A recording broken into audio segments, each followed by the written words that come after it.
Hi friends, నేను మీ మౌనిక. ఈరోజు నేను మా నాన్నగారు నా పెళ్ళైన కొత్తలో ఒక స్టోరీని నాకు ఫార్వర్డ్ చేశారండి. ఆ స్టోరీ నాకైతే హార్ట్ టచింగ్గా ఉంటుంది. సో ఆ స్టోరీ మీకోసం. అగరబత్తి పరిమళం.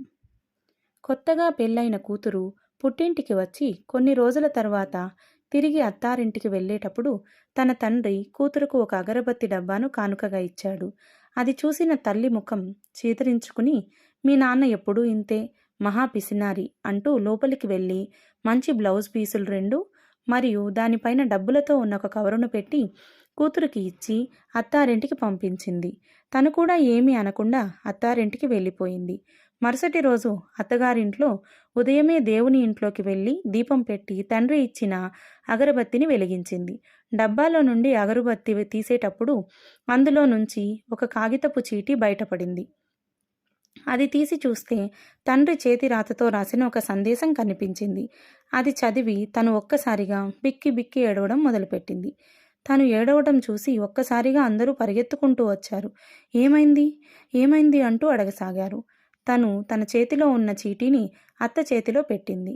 ఆ చీటీలోని సందేశం ఇలా ఉంది: అమ్మా, నీవు పెళ్ళైన తర్వాత మొదటిసారి పుట్టింటికి వచ్చి తిరిగి వెళుతున్నప్పుడు నీ తండ్రిగా నీకు ఏమి కానుక ఇవ్వాలని చాలా ఆలోచించాను. దేవుని దయవలన నీ మనస్సుకు తగిన భర్త, అంతఃకరణం చూపించే అత్తమామలు నీకు లభించారు.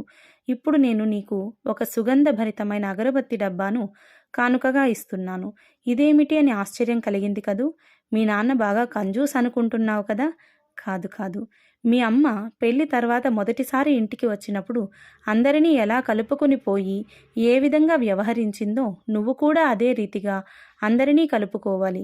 ఏ విధంగా అయితే అగరుబత్తి కాలుతూ తాను బూడిద అయినా పర్వాలేదు తన సుగంధాన్ని నలుదిశలా వ్యాపింపజేస్తుందో అదేవిధంగా నువ్వు కూడా అందరి మన్ననలు పొందుతూ నీ ఇంట్లో మాత్రమే కాదు చుట్టుపక్కల ఇళ్లల్లో కూడా మంచి పేరు తీసుకురావాలి. ఈ నా చిన్న కానుక ఎల్లప్పుడూ నీకు గుర్తుండాలి. నీ జీవితం సాఫీగా సాగాలి. ఇది మీ నాన్న కోరిక. ఇది చదివి అత్త కళ్ళు చెమ్మగిల్లాయి.